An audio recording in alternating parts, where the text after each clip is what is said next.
Hey, this is Catherine, and this is a Maneki, pardon me, I just say Maneki, Maneki, neko, which is the Japanese beckoning cat. If he's waving with one hand, or paw, it means he's beckoning wealth, which I'm kind of guessing, I forget which paw is which, but since he's also holding a coin, I'm going to assume this is one. You see these a lot in restaurants. Like I said, it is Japanese, but I've seen them in Korean, not Korean. I've never been to a Korean restaurant, but I've seen them in like Vietnamese stores and Chinese restaurants and Mongolian restaurants. Places have nothing to do with Japan, but well, cultural. I won't say a cultural appropriation. I'll say cultural exchange. And so, yes, the one holding the coin and waving one paw is beckoning money or wealth, and so those were popular in stores and restaurants. Now, if he were holding up the other paw, that would mean he was beckoning people. He was beckoning friends. So that's the kind that you would put in your own home usually. I don't see them very often, but I have seen ones that have both paws up, which means he is beckoning fortune and friends, which, who can use more of both? I actually have one that has both paws down, so that's probably where I screwed up my life. But anyway, he is a beckoning cat. He's a welcoming cat. So that's why he is also the logo for my channel. My sister Bonnie gave me this for Christmas, and he's been sitting here on my desk beckoning wealth ever since. So we'll see what this year brings. So, I don't have a whole lot to vlog about right now. It's been pretty quiet. It's been snowing a lot, and then at night it gets icy. And so, it's been hard for some of my caregivers to come in because either the roads are icy or they have kids or grandkids that they're raising. Of course, when school is 2 hours late or canceled altogether, sometimes it's hard to get to coverage right away if you don't already have a babysitter. We had my grandma Zimmerman who lived with us for most of my life, so built-in babysitter. But so that means the doctor's appointment that I had for Monday was postponed, just been rescheduled for sometime in March, which is what, tomorrow is March? Today is March 1st, so yeah, okay. Sometime in a few days I'll be seeing my regular doctor, trying to figure out why it still hurts to pee, and even though I'm not sick, although the last couple days I felt kind of sick, but I've also been really depressed because of the snow and the difficulties it causes. I missed my trach change on Wednesday, where they pop the old trach out and pop the new one in, and of course. So yeah, I spent most of today in bed. I got out to eat dinner, so I don't like to eat dinner in bed for, I don't know, it just feels weird. I skipped lunch, which screwed up my fitness pal, and I told Joel to get me like some popcorn as a snack, and that caused all kinds of problems because one thing he got super light popcorn, which is what I wanted, but then he put it on my fitness pal, and my gosh, I mean, a bagel has more carbs and calories than a bag, an entire bag. Not just one serving, but, 2.5 servings of this light popcorn. So that didn't do much for my carbs. Oh, I gotta remind myself not to skip lunch. But, when I'm in these kind of days, these kind of funks or fogs, or sometimes it seems like fogs, but I just, my caregivers come in and do my 1 o'clock routine, and if I'm not awake enough or hungry enough to go, wait a second, do my blood sugar too and bring me something to eat, then I just go back to sleep and skip lunch. Which, So my fitness pal told me that even after eating, well, I didn't have much with myself. I just had a submarine sandwich, half of one of Winco's subs. And so my fitness pal at the end of the day said I was needed more calories. I didn't say anything about carbs, of course, because no one likes those these days. Carbs is the C word.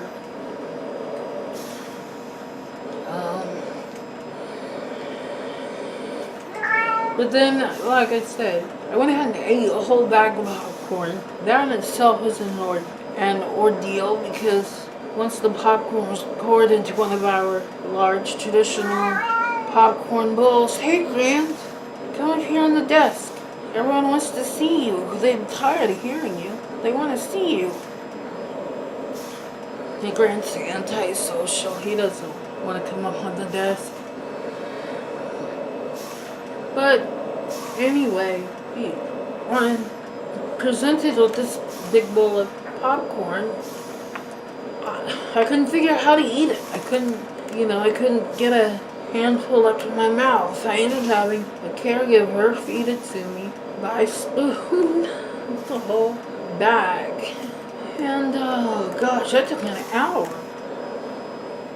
I don't know what I was thinking. I know what I was thinking. I was laying in bed kind of depressed last night because one of my caregivers left at 10, which meant, and I wasn't sure if the other one was coming in since the roads were supposed to be so bad since the one left at 10. So I went to bed at 9:30 and I was like, oh, it's 9:30. I'm in bed. How boring. Let's eat out of boredom. And I ended up eating nuts and stuff out of Nature Box. Not a sponsor, but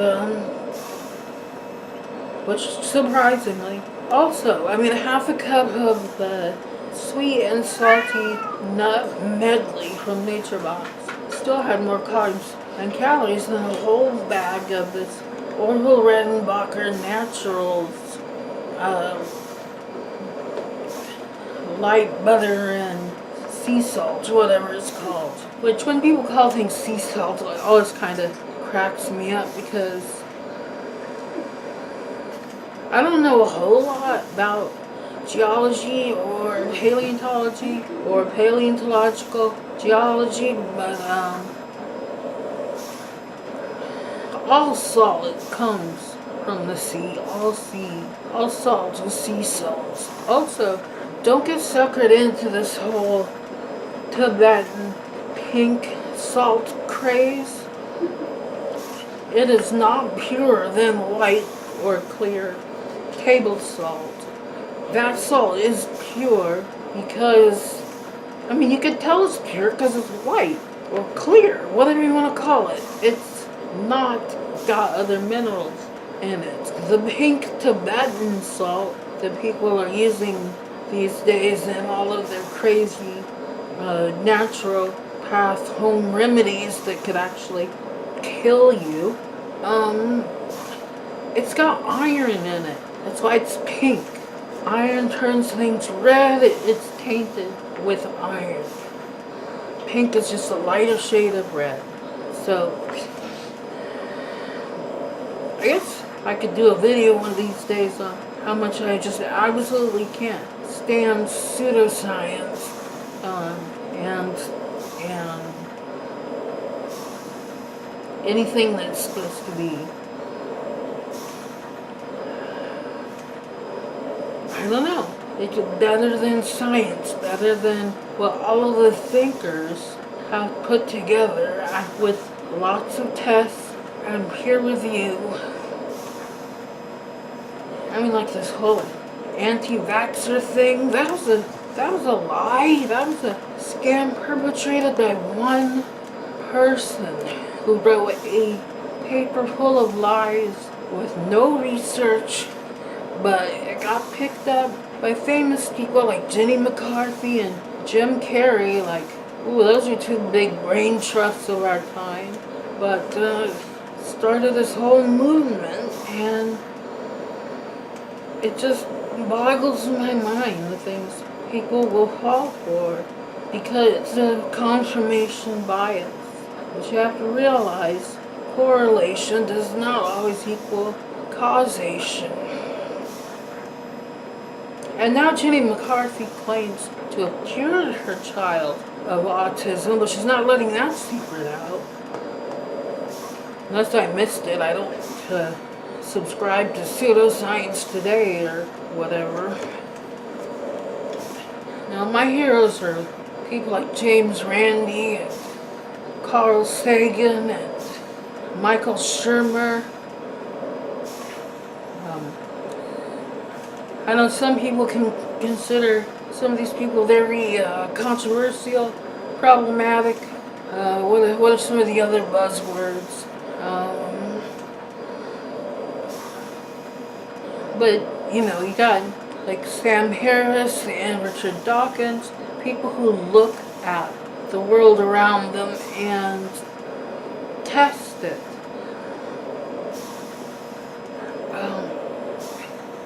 People who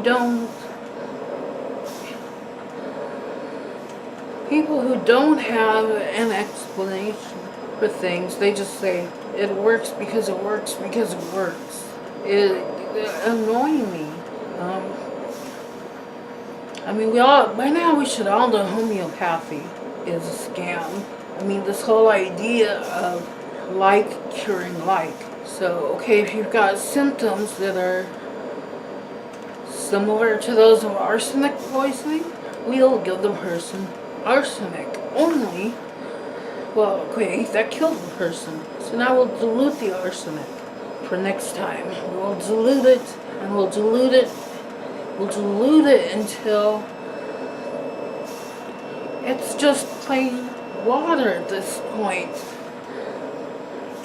That there's no arsenic in it, no arsenic molecules, no trace of arsenic. You're just buying a bottle of water, but it's labeled a cure or whatever because the water, this is the fun part, this is the part where you should go, oh, maybe I should rethink this whole thing. The water retains the memory of the arsenic. That's not science. It's not fact. I mean, in that case, you know what else? That water probably also retains the memory of, well, not only the arsenic you put in it, but if it came from a tap, you know, whatever arsenic levels the government allows, plus chlorine, plus fluoride, plus fish poop, plus dead fish, plus dead people, plus dead plants, some of which may have been poisonous. I mean, who knows? It retains the memory of everything that was in it. You know, it probably retains the memory of, what is there saying? There is a chance then that this bottle of homeopathic remedy may contain the memory of some of Oliver Cromwell's pee. That's not how it works. That's not how any of this works. It bothers me for two reasons. It bothers me because, one, as a severely disabled person, that means I'm a target. I've had people come at me with this stuff. I've had people lay hands on me and pray for me without even asking sometimes. You know, I've had people on my Facebook page, like in the comment section saying, "Dear Lord, I pray that Kathy is healed from head to toe. Thank you." Well, the Bible says if you, not the sick person, but if you have the faith, even as small as a mustard seed, you can work miracles and heal people. So all of you who have laid hands on me or written prayers like that and in my Facebook and they haven't come true, it's on you. You're the one that's lacking faith. So there's that. There's, my dad was subjected to natural paths and chiropractors when he was a kid because no one knew what muscular dystrophy was. All they did was hurt him.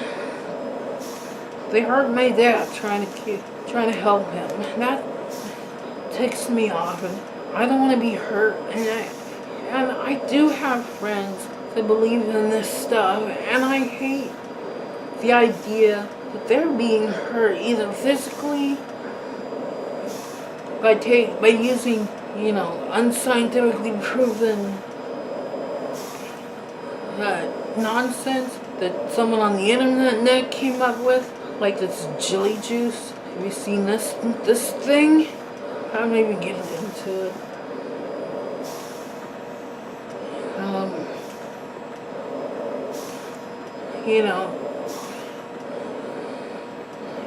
And my friends, I hate seeing them losing money on this stuff too. How much money have they spent? How much have they been taken advantage of, both in their beliefs and their money? It distresses me. It really does.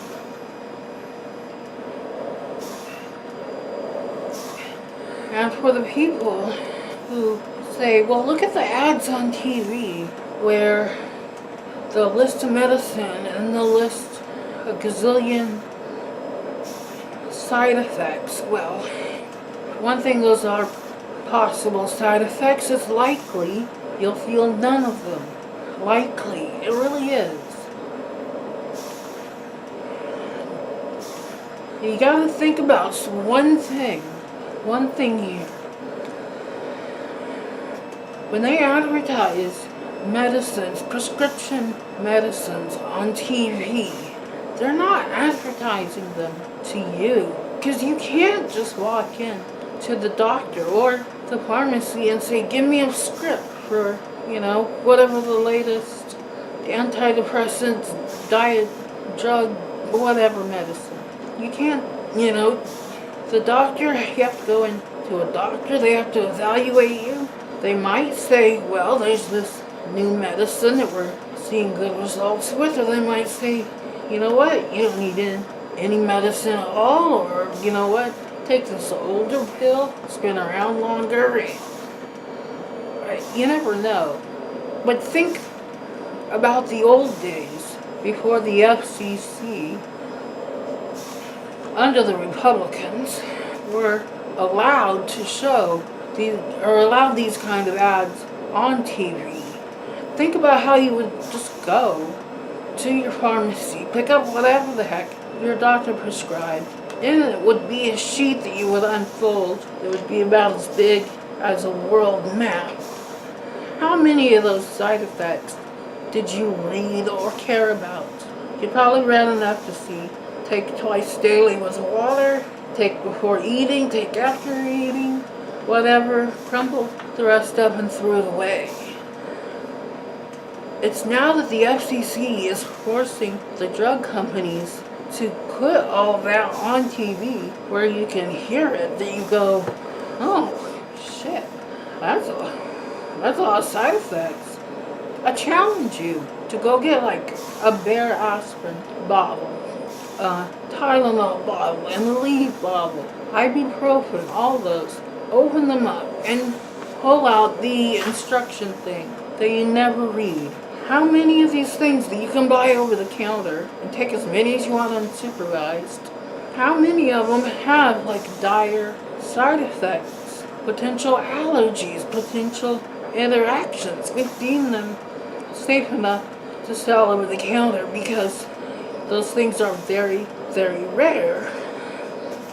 They're also very rare in the prescription medicines. I mean, I am too tired to get into the whole thing about, blind testing, double blind testing, triple blind testing, placebos and nocebos and all of that. It's,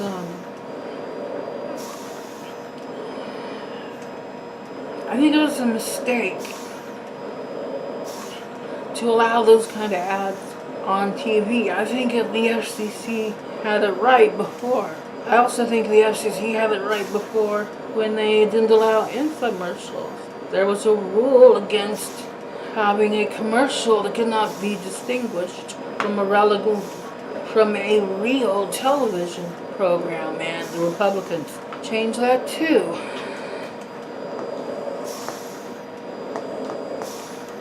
I'm just tapping my fingernails here on my desk. So, yeah, I think Reagan Republicans for infomercials replacing real TV and for having scary drug ads. And then you get the ambulance chasers, the lawyers. I swear some people treat those as like actual scientific results of bad drugs. I mean, because they'll say, have you or a loved one been prescribed X and had projectile vomiting, projectile diarrhea, cancer, the cold, the flu, a stubbed toe, died? If so, call this number, 1-800-BAD-DRUG. I swear that's probably a real number, don't call it.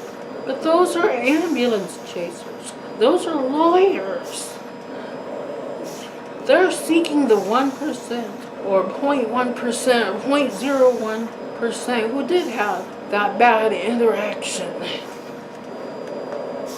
But that doesn't mean that, most people who take it, or many people who take it, or even some people who take it, have these problems.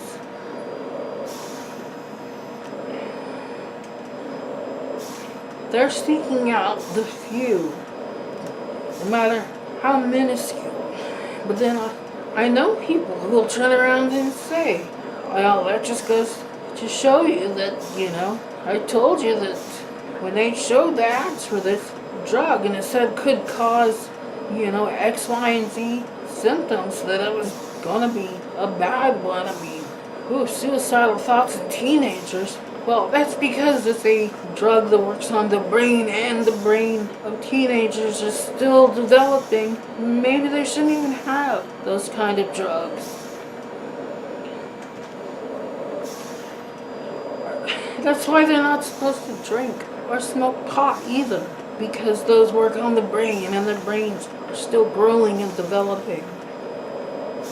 That's why we don't let them vote or until they are 18, or drive until they're 16. I think some countries think the U.S. is nuts letting 16-year-olds drive. They don't let them drive till they're 18. I think some of them don't let them vote till they're 21, because the brain isn't developed at 16. Sometimes even 18. You're still growing, still changing. How did I get off on this? I don't know. I guess because I don't have anything else to talk about. I'll plug some websites though. I think it's been a while since I've been to some of them, so it might take a second to pull them up, or I will continue to talk. The first one I will try to pull up is the James Randi Foundation. He offers $1 million to anyone that can prove that the paranormal is real, that I'm just typing James over and over again in the search bar. It's hard to talk and think at the same time. Yeah, but if you can prove the paranormal is normal, if you can prove the supernatural is natural, if you can prove that alternative medicine is medicine, he'll give you $1 million. So far, no one has collected. But yeah, the James Randi Educational Foundation, that's at web.randy.org. That's one you should check out. There's also this. But anyway, yeah, this is a thorn in my side. Partially because I didn't like hearing the stories my dad told about, the stuff being tried on him when he was a kid and couldn't really consent. And then of course people want to make a head project out of me because I'm so disabled, and if I just have faith, or I do this or I do that or whatever, then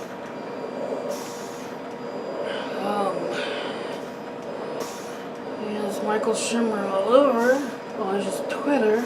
But where's Skeptic Magazine is what he does. Oops.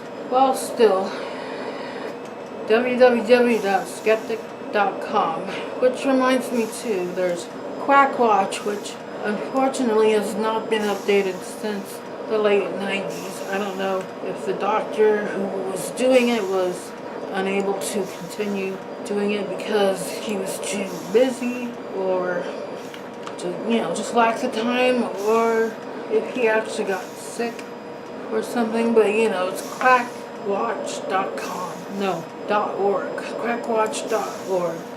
That's easy enough to spell. Yeah, Stephen Bear is the doctor. So I don't know what I hope he hasn't passed or anything, but it's been, like I said, a while. A hot minute, as our girl AmberLynn would say, since he's updated his webpage, so no idea. But there's also the Skeptic's Dictionary, which I recommend very highly. It's all online. And that's run, there we go. It's at, the Skeptic's Dictionary is at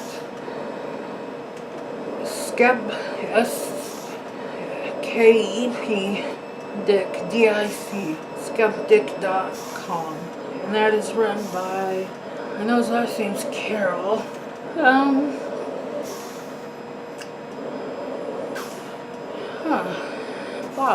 Bob Carroll. We actually communicated in the email back in the old days.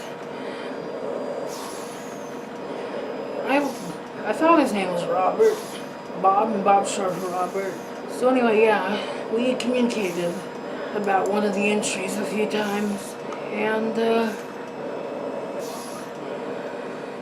after many years I reached back out to him and I said, I've done a lot of thinking, I've done a lot of reading, I've done a lot of research, and again, I've done a lot of thinking, and I've come to the conclusion that I was wrong initially back in the 90s when I first contacted him, and he's right. He changed my mind about the subject. And I said, you probably don't hear that very often. His email back to me was, you're right, I don't. In fact, I think it was more like, you're right, you're the first.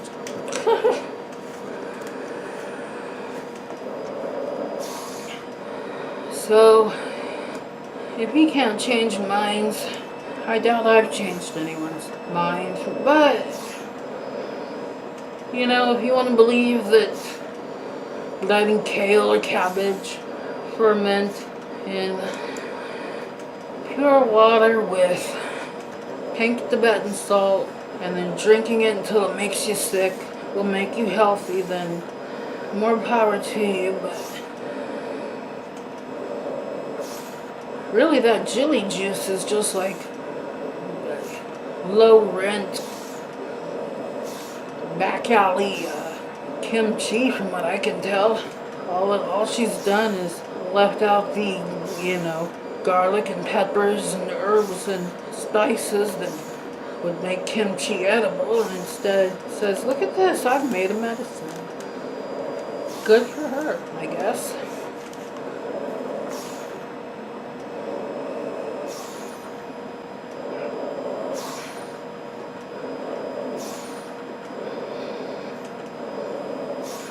Well, I said I've been depressed the last couple days.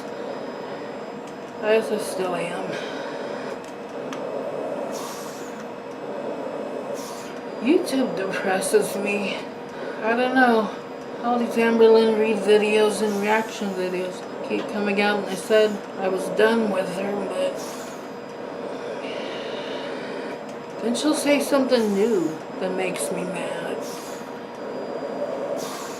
I forgot that whole, why was I chosen for this life, to live like this, to whatever, wasn't in her struggles videos. It's in another video that everyone calls like her demo reel for getting on my 600-pound life or whatever. I might have to do a reaction to that one then, I don't know.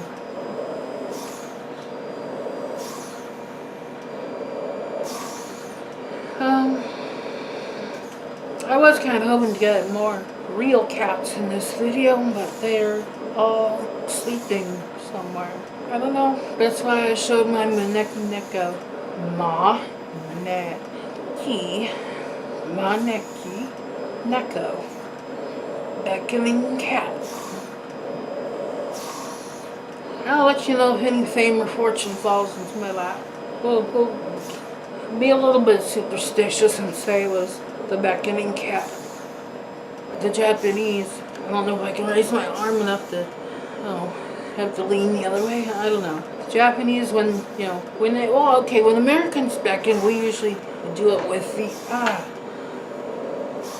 the back of the hand, waving a person over. But when the Japanese do it, they do it, the opposite. So, of course, sometimes Americans I've seen do that too, like when you're trying to shoo a bunch of kids into the house. Something like that, it's kind of the same beckoning gesture, waving towards someone with the front of your hand instead of the back of your hand. So, yeah. Anyway, the only time I ever really go out, like I said, is doctor appointments, because those are a necessity. And I wasn't able to this week for either of my appointments because of snow and ice. And I spent most of it in bed wishing I had popcorn. Because I could lower or raise the head of my bed so that I could eat the popcorn myself. Because the bed supports my arms. But I don't get a lot of support out here. Except for sometimes when I'm struggling with a sandwich or a slice of pizza, I'll ask a caregiver to come hold my arms up to my face for me so I can eat. It's embarrassing. My whole life is embarrassing. So, I still have that sore on the back of my leg too that came from sitting on a wrinkle or something too long while I was first filming and then editing that AmberLynn Reid reaction video Saturday night late into Sunday morning until I decided it was going to take 3 hours to upload and my leg hurt, so I wanted to go to bed. And then of course when I got up, I had no sound, blah blah blah, turmoil, re-edited the video, resaved it, and now it has sound. We'll see if this one has sound. That'll be a benefit to mankind if it doesn't. But I still have a knot on the back of my leg. And it's like, everyone agrees that it's more, everyone who touches it, who tries to rub lotion into it, agrees that it's more of a knot than a bump. it's hard. So, and Joel keeps saying weird things like I have them all down the back of my legs. So I don't know if this is like, I mean, I know my legs have lost a lot of muscle. When I feel them, they're hollow spots where muscle would be. It's so weird and eerie.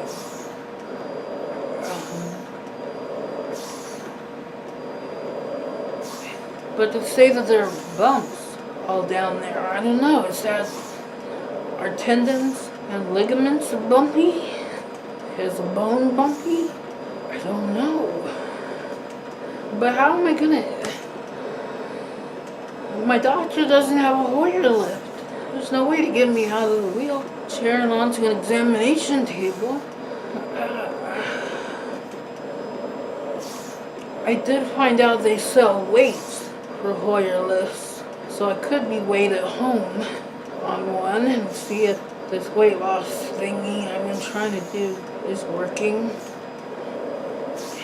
And when I talk to my doctor, I've been thinking about talking to him about keto. The carbs are super low, but I've heard that once you reach ketosis, your body starts making its own carbs, which I totally do not understand, because despite everything, how smart I may have tried to sound earlier, I don't understand, simply put.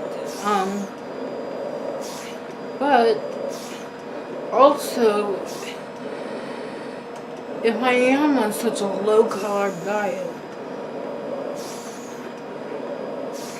then maybe I wouldn't need insulin anymore, which would be terrific. I mean, I would love to lose weight and get off of insulin. But keto still just sounds so illogical. And I watched Dr. Mike's video where he tried it for a month. Well, for the first 2 weeks, he looked and sounded miserable. But B, he was also supplied with a month's worth of keto-friendly food from his sponsor, Thrive, which, if I had a company that would just send me the food for free every month, that would be easy. But it would mean learning a whole new way of shopping, a whole new way of cooking, a whole new way of eating, instead of having, like Thrive, which again, not a sponsor. But if you want to send me a free month's worth of food, go ahead. They're not there to give me already prepared meals like lasagna with broccoli noodles and stuff. Of course, I know Joel's brought home plenty of stuff like tater tots and whatnot made out of broccoli and cauliflower. That's kind of, how you get your pretend starchy foods with, low carb substitutes. You know what?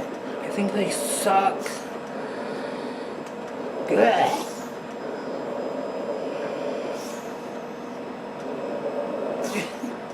I'm not a big girl. I like my broccoli well cooked and covered in butter and cheese. Which you'd think would be keto friendly, since it's all about, eating more fat and protein and less carbs, but I don't know. And I hate cauliflower in any way, shape, or form. Ugh. I hate most vegetables cooked. So then taking vegetables and trying to use them instead of bread or potatoes or pasta or rice is all nasty. But then, it's not like it's the only diet out there. There's, I've only just learned about obese to beast because of AmberLynn. He made a video reaching out to her saying that he would help her lose weight, he had the tools, the skills, the knowledge. He would give them to her.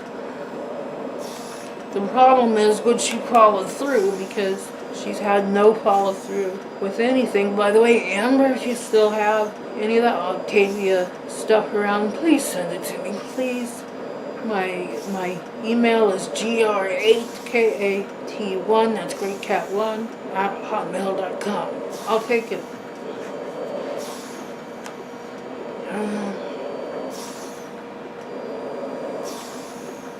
So, Obese the Beast, he reached out to AmberLynn and said he'd help her.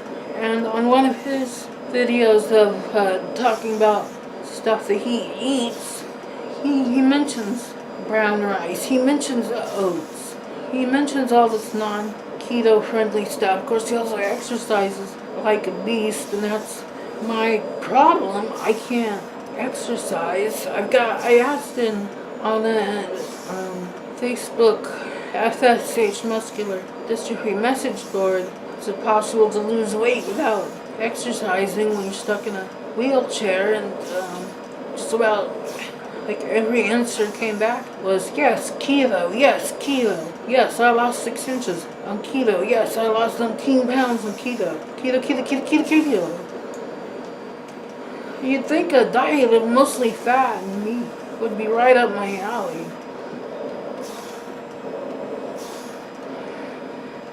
But it just seems so counterintuitive.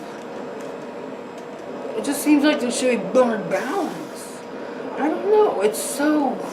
That's why I want to talk to my doctor. Because I'm not doing it without a doctor's supervision. Tomorrow I'm not throwing out all my bread and bananas and whatever else is too starchy, and only eating fatty meat and whatever. I need to talk to the doctor or have a referral to a nutritionist first and actually have someone watch me and my blood sugar, because it's scary. It's just scary.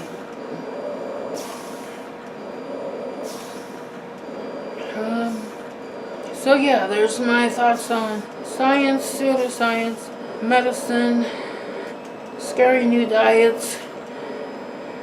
Is it science? Is this safe for me? There goes.